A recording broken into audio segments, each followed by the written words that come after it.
When is this all going to collapse? When is this all going to come to fruition? When is this going to happen? When is that going to happen? A person is pursuing marriage. When am I going to get married? A person is pursuing a career. When am I going to get that job? When am I going to get that opportunity? A person, a couple waiting for a family. When is that child going to come? And then you have the children. When is this going to happen with my child? All along, you start to realize that we have to have a submission to Allah's timing.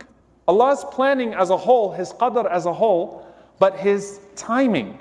When Allah subhanahu wa ta'ala has decreed something to come.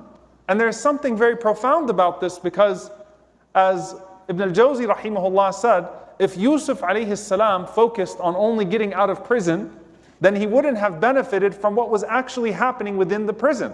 And so when you're in a trial or a hardship, a person becomes so eager for that hardship to end. Ya Allah, when is this going to be lifted?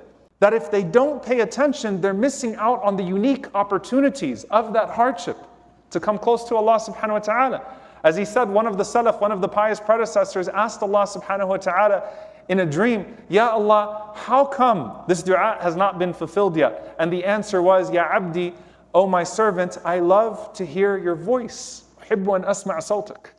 I love to hear your voice in dua. And what you were getting out of those moments of dua as the delay was happening was better than what you were seeking in the immediate moment.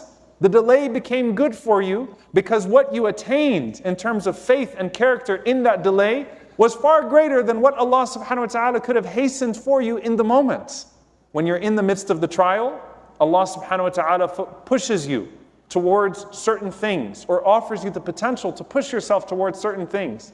The entire time you're saying, when? And it's important to take a step back and say, you know what? While I'm asking Allah subhanahu wa ta'ala for this trial to come to an end, let me pay attention to the unique opportunities that exist within this trial.